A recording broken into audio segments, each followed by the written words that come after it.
Avant de regarder fou B7, on va regarder fou A6 et dé prend C. Donc fou A6, on va protéger le pion. Les noirs ont plusieurs possibilités, on va dire dame D7 et tour C8, c'est ce qu'on va regarder. On va regarder dame D7. Ici, on n'a pas peur de la pression sur C4. On ouvre, tec tec, tour à C8. On profite du placement de la dame euh, pour installer le cheval au centre. Dame là et cavalier là. Voilà. À la place de tour C8, qui est ici, regardons tour FD8. Même réponse, cavalier E5. Dame E8, c'était l'idée de faire passer la tour d'abord. Cavalier B5, on retrouve à peu près à chaque fois. Fou prend, pion prend. Cavalier prend, pion prend. Cavalier D7. Et là, un coup à retenir. A3. Avec l'idée tour à C8. B4, on a pris toutes les cases. Et en cas de doublement, j'imagine qu'on va retirer une tour. De cette façon-là. Voilà. Et après, qu'est-ce qu'on fait Est-ce qu'on fait F4, F5 Je sais pas. On verra sur le moment. Ça, c'était Dame D7. Regardons tour C8. D3. Cette fois, il y a trop de pression sur le pion C. Donc on va le bétonner avec D3. Dame D7. Tour FD1. Alors on retombe on retombe un peu dans la position de tout à l'heure, sauf qu'on a été forcé de jouer D3. Enfin, pas forcé, mais on a été incité à jouer D3. Dame D7, tour FD1, tour FD8. Paraît assez harmonieux. Ça paraît assez harmonieux du côté noir. Tour AB1, on va comprendre vite fait l'idée de ce coup. Dame E8, cavalier B5. Alors sur fou prend, pion prend, cavalier A5, on peut protéger notre pion par A4 et B3 est protégé. C'était l'idée de tour B1. Revenons à cavalier B5. Sur tour D7, eh ben, on va aussi doubler. CD8.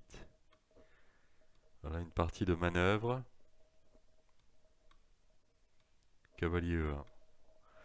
Voilà, ça manœuvre, ça manœuvre. Qu'est-ce que ça vaut? Ça a l'air à peu près équilibré. C'est pas mal ce dispositif. Il y a la dame qui est un peu, tout petit peu aux fraises. Peut-être un peu plus de possibilités côté blanc. Enfin, ça a l'air très bien côté noir. C'est solide tout ça. Allez, on en a terminé avec fou A6. Et regardons l'ouverture de la colonne D par tec-tec. Fou B7, Dame E2. Alors ici, on est dans une position où il y a peu de choses forcées. Donc on a plusieurs écoles. On a souvent des tours AD1, des tours FD1. Quel est le meilleur? C'est difficile à juger. On va faire glisser quelques coups pour nous donner une idée des possibilités de la position. Alors cavalier B4, on va regarder donc, qu'est-ce qu'on va regarder? Pardon. On va regarder cavalier B4, on va regarder dame D7, on va regarder tour C8, on va regarder dame C7, et puis A6 avec l'idée de créer une petite majorité, enfin mettre en branle la chaîne de pions. Cavalier B4, bien sûr D4, tec, tec, tour C8, et là tour FD1 avec des pions pendants. Cavalier un petit peu aux fraises, cavalier E5, tour à C1, essayer de pousser au bon moment. Ça, c'était cavalier B4. Sur dame D7, tour FD1. Deux coups de tour, AD8 ou FD8. Regardons la différence, il y en a une. D4, CD, ED. Cavalier A5, cavalier E5 évidemment. Dame C8. D5. Et là on ouvre le fou. Voilà, avec pas mal d'activités au centre pour les blancs. Ça va peut-être finir en pion passé, colonne D. C'est assez bateau tout ça. Voilà, on va essayer essayer d'emmerder les noirs au plus possible avec ce pion D. Et éventuellement gagner grâce à lui. Ce petit pion D. David. Alors sinon, on a tour, pour les amateurs de finesse, on a tour FD8. J'imagine que les noirs se disent que la colonne C va être plus utile, c'est pas bête. Tech, tech. Fou F8. Alors là, j'aimerais bien jouer A4, parce que ça soutient bien cavalier D5. On va se poser ici en cavalier B5.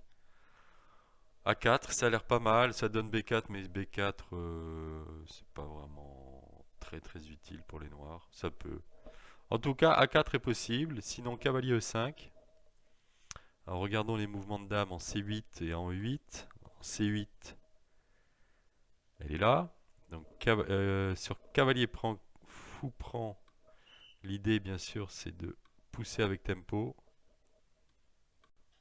Et cavalier prend. Là encore, ça va finir avec un pion passé. Faible, fort. Et il est pas vraiment faible en fait. Il est plutôt gênant pour les noirs. Donc ça c'était dame C8. Regardons dame E8.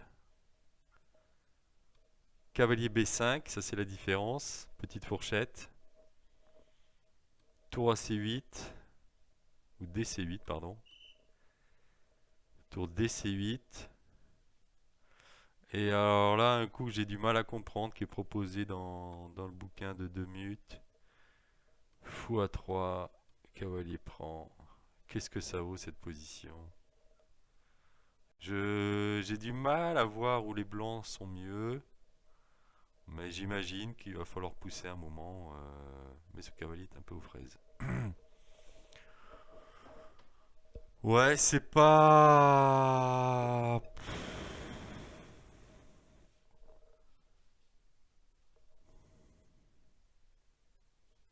Ça fait pas rêver quand même. C'est pas forcément la position dans laquelle j'ai envie de me retrouver. Bon, enfin, ça va, c'est un peu près équilibré, quoi. Mais enfin, les noirs sont hyper solides. Je serais curieux de savoir comment les grands maîtres traitent cette petite situation. Je vois pas d'avantage blanc. Enfin bon. Ok, ça c'était dame D7. Dame D7 qui est où? Qui est là. Alors, pardon, je vais retrouver mon dame D7. Ici, voilà, dame D7. Alors, on va regarder autre chose. On va regarder tour C8. Tour AD1 cette fois. Toujours compliqué de savoir à quel tour appartient quelle case ou quelle case appartient quel tour. Tour AD1, dame C7, cavalier E1. Là, on renonce à D4. Hein. Il y a trop de monde sur le pion C là. En fait, quand on joue tour AD1, sûrement on renonce à jouer D4. À mon avis, ça va être la règle. Cavalier E1, A6 pour essayer de mobiliser tout ça. F4. Cavalier A7 pour essayer de forcer B5. Et là, on a une petite manœuvre sympa qui s'appelle F5.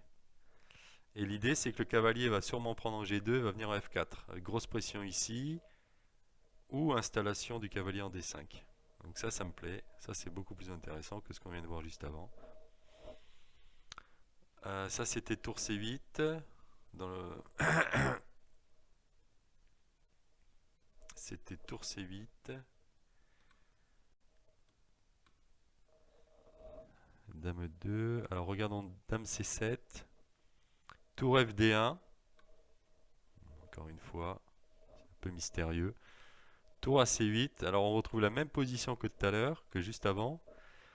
Sauf qu'on a mis la tour en F, la tour F en D1 au lieu de la tour A. Ça prouve bien que bon, il y a plusieurs écoles, hein, il n'y a pas vraiment de ligne forcée là-dedans. Hein. De manière générale, je préfère laisser la tour en F pour libérer pour soutenir la poussée F4. Enfin, regardons ce qui se passe ici. Tour AC1.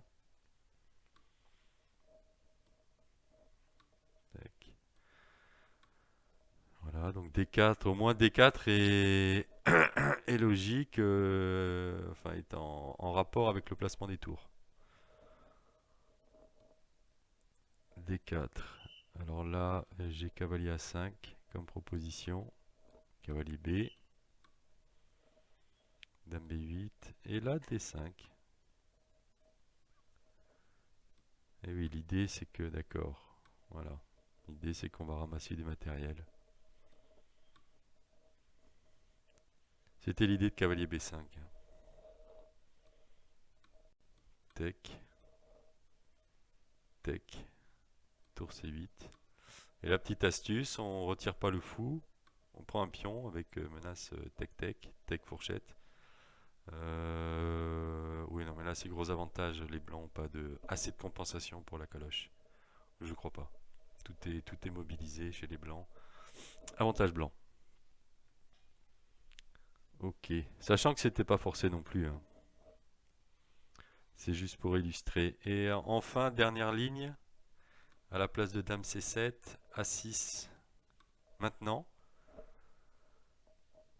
Tour FD1.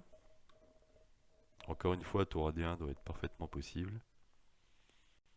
Dame C7. Sauf que là, peut-être que oui, on peut arguer que vu que les noirs ont l'intention de pousser à l'aile dame, une tour en B1 n'est pas superflue. Voyons ce qui se passe. Ah bah d'ailleurs tour AD1 tout de suite. Tour AB8. Ok, fou. Jusque là tout va bien, on se comprend. D3. Ok, regardons cavalier A7 ou fou A8. Les deux ont l'idée de participer à la poussée B5. Alors cavalier A7. Tac. Encore une fois, toujours. Cavalier E2.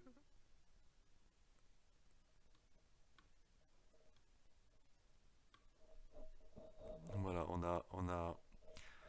a transféré le cavalier à l'aile dame. On a transféré le cavalier à l'aile dame pour quoi faire? C'est compliqué cette pose. Stratégiquement, j'ai pas tout compris. Ok. Parce qu'au départ, on se place pour empêcher B5 et puis après on retire le cavalier de l'aile dame. Bon, enfin en même temps on a ouvert le fou. Bon, enfin c'est une pose. Je préfère les blancs. Hein. C'est une pose à jouer. À la place de cavalier A7, regardons fou A8. Pas grand chose de forcé dans toutes ces lignes, hein, de toute façon, c'est juste pour donner une idée. Alors sur cavalier 8 F4, ok. Et sur cavalier A7, on ramasse.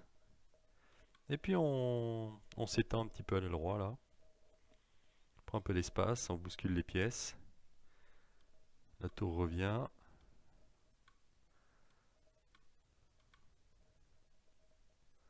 B5 et dame G4. On prendra en C4 avec la dame et si les noirs poussent, se crée une petite majorité de 2 contre 1, on viendra au centre. Avec pas mal de jeux. Ça, les tours participent pas à l'action sur l'aile droite. Donc ça devrait être à peu près équilibré. C'est plus agréable à jouer pour les blancs quand même. Plus de liberté. Et ce fou peut être très dangereux quand même. Hein. Faut jamais l'oublier celui-là. Ok, donc ça c'était le 9e coup noir. Au 9e coup noir, à la place de la grande ligne fou B7. qui sera joué quasiment chaque fois d'ailleurs par les adversaires. On a vu x6 et on a vu dé français.